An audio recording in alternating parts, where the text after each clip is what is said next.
नाज़रीन, आपको इरफान शील्ड अस्सलाम वालेकुम कहता है। ये मैं आपको पहले एपिसोड में दिखा चुका हूँ 5 मरले का मकान कैसे बनता है।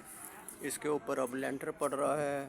ये पहले फट्टे लगे हैं, फट्टों के ऊपर अब वो गारा बनाकर चूड़ी लगाई गई है। इसके ऊपर प्लास्टिक बिछा रहे हैं ताकि ये मलबा नीचे ना गिरे या इसको टेक लगे।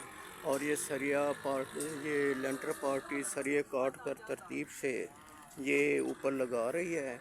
और ये फिर इसके बाद बजरी सीमेंट का यहाँ मलबा लगेगा इसके ऊपर, और रिक्वायरमेंट के मुताबिक इसकी मोटाई होगी। और जहाँ जहाँ पे वेंटिलेशन की ज़रूरत है वो जगह खाली कर दी गई है। और वेंटिलेशन जो होनी है वो पीछे एक वेंटिलेशन, एक इधर, एक ये फ्रंट पे और गेट के ऊपर भी। वेंटिलेशन हर इमारत के लिए बहुत ज़रूरी होती है। ऑक्सीजन आती है, अंदर हबस नहीं होता, सर्दी गर्मी में ताज़ा हवा आती है। आपको ये बताना इंतहाई ज़रूरी था।